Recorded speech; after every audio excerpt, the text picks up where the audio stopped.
उसकी कोई फीस वगैरह नहीं है? जी नहीं। ठीक, और कोई एप्लीकेशन फीस भी नहीं है? नहीं। क्योंकि हमारे ज़्यादा नौजवान इसी तरह का स्कॉलरशिप ढूंढ रहे होते हैं जिसमें उन्हें ना तो कोई टेस्ट देना पड़े, ना कोई उसकी फीस हो, और वो उनकी झोली में आ गिरे। पहला सेमेस्टर था मेरा फिनलैंड में, दूसरा सेमेस्टर मेरा था फ्रांस में, और ठीक अभी है। मैं जापान में हूँ अपने थर्ड राइट। सेमेस्टर के लिए। इसमें अप्लाई करने के लिए आमतौर पर स्टूडेंट्स क्या गलतियां करते हैं कि वो विन नहीं कर पाते, बहुत सारे स्टूडेंट्स, और किन बातों का ख्याल रखना ज़रूरी है?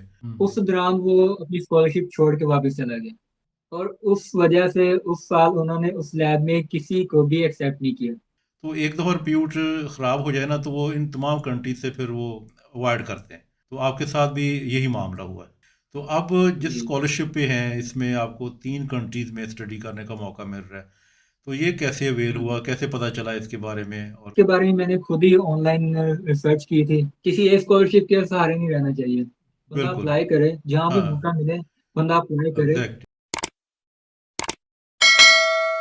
बिस्मिल्लाहिर्रहमानिर्रहीम। रब्बिशरह ली सदरी वयस्सिर ली अमरी वहलुल उक़दतम मिन लिसानी यफ़क़हू क़ौली।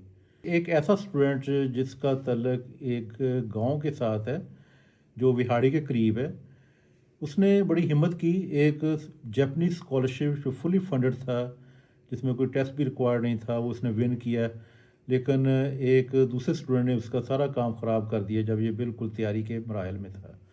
लेकिन उसने हिम्मत नहीं हारी। उसने बहुत जल्द एक दूसरा स्कॉलरशिप तलाश कर लिया है। इसकी फॉर्मेट इस तरह की है कि 3 डिफरेंट कंट्री में स्टडी करनी होती है।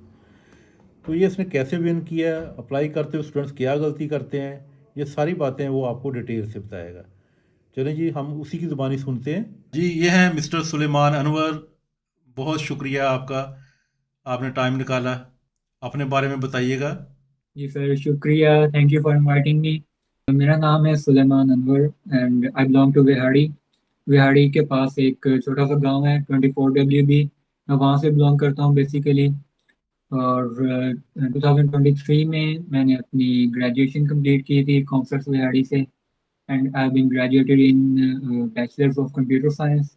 अच्छा, उसके बाद आपने मेरे साथ रब्ता किया है क्योंकि फर्स्ट इंट्रोडक्शन हुआ था हमारा, आपकी एक ईमेल आई थी और आपको रेफरेंस जी। लेटर चाहिए था। और जी रेफरेंस लेटर बिल्कुल। चूंकि हम अननोन पर्सन को नहीं देते, और मैं उस वक्त डीन ऑफ फैकल्टी था और विहाड़ी कैंपस भी दूसरे कैंपस की तरह मेरे पास था। मैंने आपसे कहा था कि आप अपने किसी ऐसे टीचर से रेफरेंस लेटर बनवा लें जो आपको पर्सनली जानता हो, और वो लेटर मुझे भेज, मैं उसे as a dean of faculty endorse कर दूंगा। जी, तो बेसिकली हमें डीन का रिकमेंडेशन लेटर चाहिए होता है नेक्स्ट स्कॉलरशिप अप्लाई करने के लिए। तो उसके लिए मैंने इनसे कांटेक्ट किया, और एट द एंड मुझे रिकमेंडेशन लेटर इन्होंने सेंड कर दिया। मेरी ग्रेजुएशन कंप्लीट होने से पहले ही मेरा एक माइंडसेट था कि मैंने फर्दर अपनी स्टडीज़ के लिए अब्रॉड जाना है। फ्री टाइम में अपनी सर्च करता रहता था कि कौन कौन सी अपॉर्चुनिटीज़ हैं, मतलब मैं किन किन स्कॉलरशिप्स में अप्लाई कर सकता हूँ। ऐसे ही सर्च के दौरान मुझे नेक्स्ट के बारे में पता चला। इसका भी सेम प्रोसेस होता है जिसमें कि आपने प्रोफेसर्स के साथ कांटेक्ट करना होता है, सुपरवाइज करने के लिए रेडी होता है, तो वो आपको एक्सेप्टेंस लेटर देता है, हम्म। और उस बिहाफ पे आप नेक्स्ट स्कॉलरशिप के लिए अप्लाई करते हैं। तो जी, तो मेरा प्रोसेस भी इसी तरह चला। मैंने एक प्रोफेसर के साथ कांटेक्ट किया, हम्म। और अपना रिसर्च प्रपोजल उन्हें बताया, और उनके साथ डिस्कशन हुई, इंटरव्यूज हुए। फाइनली वो मुझे एक्सेप्टेंस लेटर भी उन्होंने दिया। उस तरह कोई टेस्ट वगैरह भी At हुआ the था? end- नहीं, टेस्ट कोई नहीं हुआ था, सिर्फ इंटरव्यू हुआ था। सिर्फ इंटरव्यू हुआ था, और ये जी। बहुत बड़ी बात है कि सिर्फ इंटरव्यू की बेस पे सिलेक्ट कर लिया। मैथ्स स्कॉलरशिप हाईली competitive है। तो इंटरव्यू भी बहुत अच्छा गया, फाइनल सिलेक्शन भी हो गई, लेकिन यूनिवर्सिटी ने अपनी लिस्ट नेक्स्ट को देनी थी कि ये स्टूडेंट्स हमने एक्सेप्ट किए हैं। उस लिस्ट में उन्होंने मेरा नाम नहीं दिया। प्रोफेसर से मैंने कांटेक्ट किया, उन्होंने भी यही कहा कि हमने इस दफ़ा सिलेक्शन नहीं किया आपकी, आप मे भी नेक्स्ट टाइम अप्लाई कर लें। अच्छा। तो मुझे बाद में वहाँ एक और पाकिस्तानी PhD स्कॉलर था, मैं हम्म। उसके साथ कांटेक्ट में था। अच्छा। उसके जरिए मुझे बाद में पता चला हम्म। कि जिस साल मैं अप्लाई कर रहा था, उस साल एक स्टूडेंट नेक्स्ट स्कॉलरशिप के अंडर उसी प्रोफेसर के अंडर गया था। अच्छा। और जाने के बाद उसने जिस दौरान मेरा प्रोसेस हो रहा था, हम्म। उस दौरान वो अपनी स्कॉलरशिप छोड़ के वापस चला गया, और उस वजह से उस साल उन्होंने उस लैब में किसी को भी एक्सेप्ट नहीं किया। इस तरह का एक वाकया मेरी मौजूदगी में पेश आया था। पाकिस्तानी हो, इंडियन हो, बांग्लादेशी हो, नेपाली हो, वो सबको एक जैसे ही समझते हैं। जैसे यूरोप के किसी भी कंट्री से कोई आता है ना, तो हमारे लिए कोई मैटर नहीं करता वो इटली का है या फ्रांस का है। हालांकि कंट्रीज में लोगों की नेचर का फ़र्क है, तो वो भी एक जैसे ही समझते हैं। कि उस दौरान भी मुझे किसी ने कहा कि किसी प्रोफेसर की कॉन्सेंट मुझे ले दो, मैंने स्कॉलरशिप के लिए अप्लाई करना है। मैंने बड़ी मुश्किल से प्रोफेसर ढूंढा, उससे मुलाकात का टाइम लिया और वहाँ मैं गया, तो प्रोफेसर मेरी सारी बात सुन के कहता है, मैं मादरत चाहता हूँ, मैं इन कंट्रीज से कोई स्टूडेंट नहीं ले रहा। तो मैंने वजह पूछी कि खैरियत है, क्या हुआ? मैं भी पाकिस्तानी हूँ और इंडियन भी हैं, यहाँ बांग्लादेशी भी हैं। कहता बस मेरे साथ कोई अच्छा एक्सपीरियंस नहीं हुआ। तो इसी तरह एक स्टूडेंट आया था और उसने आते ही कोई जॉब शुरू कर दी, पढ़ाई में कोई इंटरेस्ट नहीं था और वो बहुत ख़राब करता रहा। तो एक दफ़ा रिप्यूट ख़राब हो जाए ना, तो वो इन तमाम कंट्रीज से फिर वो अवॉइड करते हैं। तो आपके साथ भी यही मामला हुआ है? और अगर कोई कंट्री, अगर कोई गवर्नमेंट या कोई यूनिवर्सिटी आपको स्कॉलरशिप दे रही है, तो आपको चाहिए कि उसका हक अदा करें। ये ना हाँ, करें कि बिल्कुल। आप अपनी पार्ट टाइम जॉब स्टार्ट कर दें और हम्म स्टडी पे फोकस ना रहे और आपके ग्रेड्स डिग्रेड हो रहे हो वहाँ पे। यानी स्टडी को इम्पोर्टेंस देनी चाहिए। अच्छा, ये तो आपके पहले जी स्कॉलरशिप था, तो ये मिसहैप हो गया और आपने विन भी किया, लेकिन आपके हाथ से निकल गया। तो अब जिस जी स्कॉलरशिप पे हैं, इसमें आपको 3 कंट्रीज़ में स्टडी करने का मौका मिल रहा है। तो ये कैसे अवेल हुआ? हाँ कैसे पता चला इसके बारे में? और जी। तो अभी मैं जिस प्रोग्राम में हूँ, ये इरास्मस मुंडस का प्रोग्राम है। इसके बारे में मैंने खुद ही ऑनलाइन रिसर्च की थी। मतलब जब मैं स्कॉलरशिप के बारे में रिसर्च कर रहा था ना, हुँ, तो काफी दफा मेरे आगे से इरास्मस मुंडस का नाम गुजरा।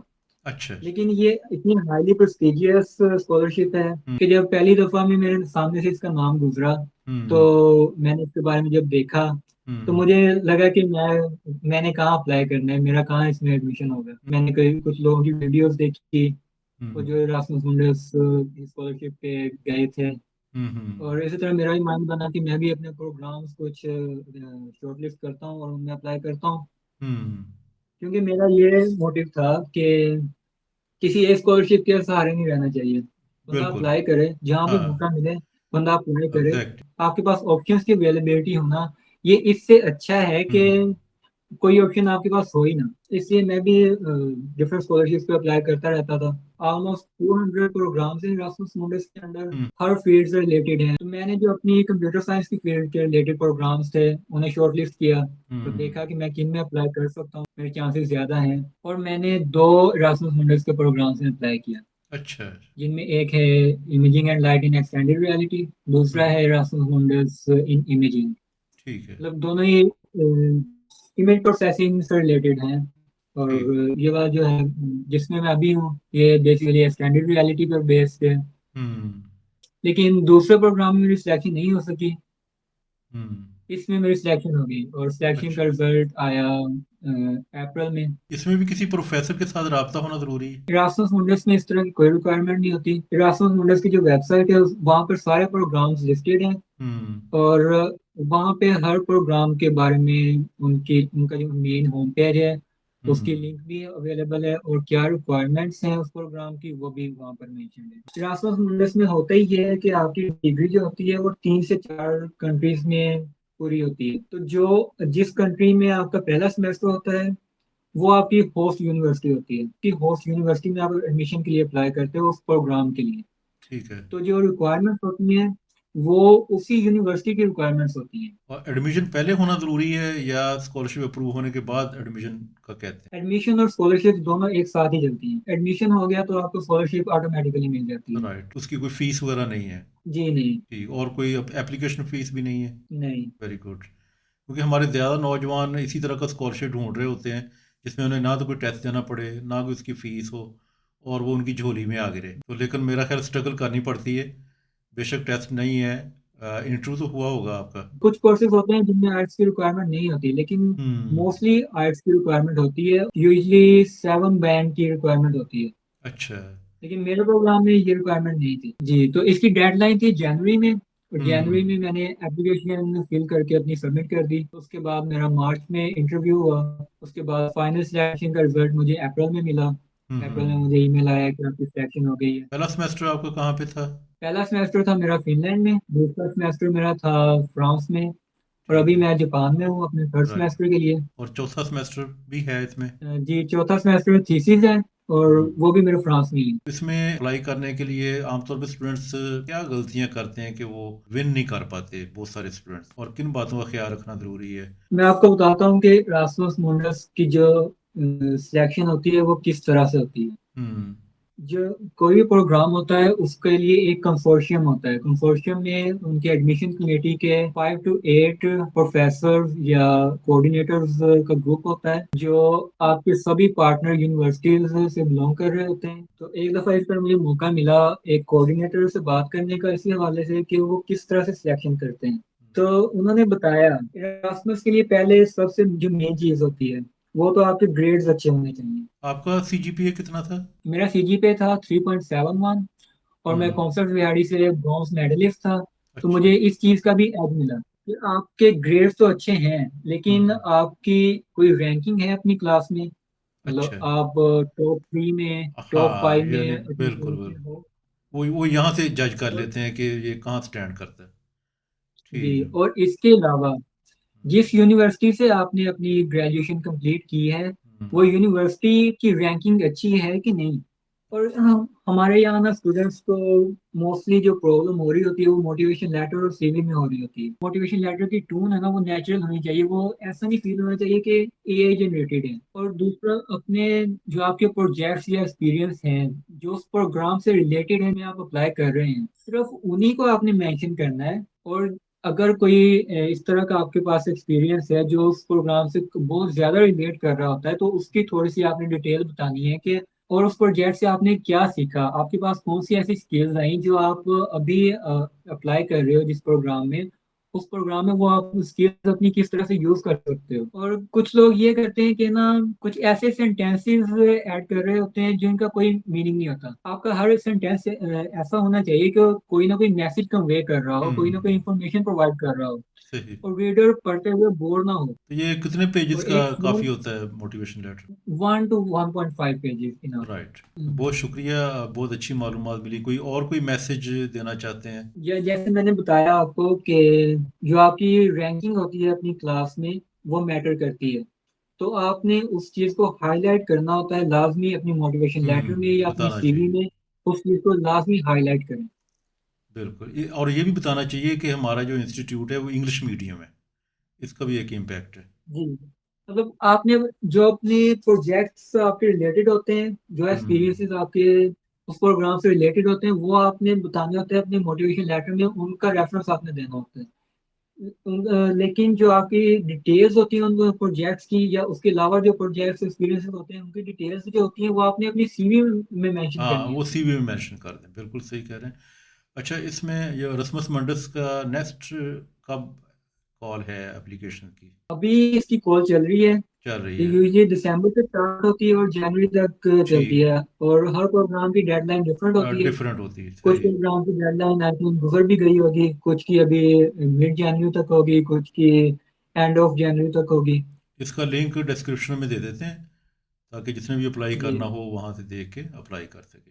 थैंक यू सो मच, बहुत शुक्रिया आपका।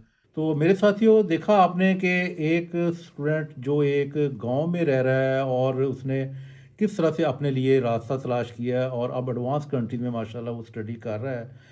तो आप भी ये सब कुछ कर सकते हैं, हिम्मत कीजिए।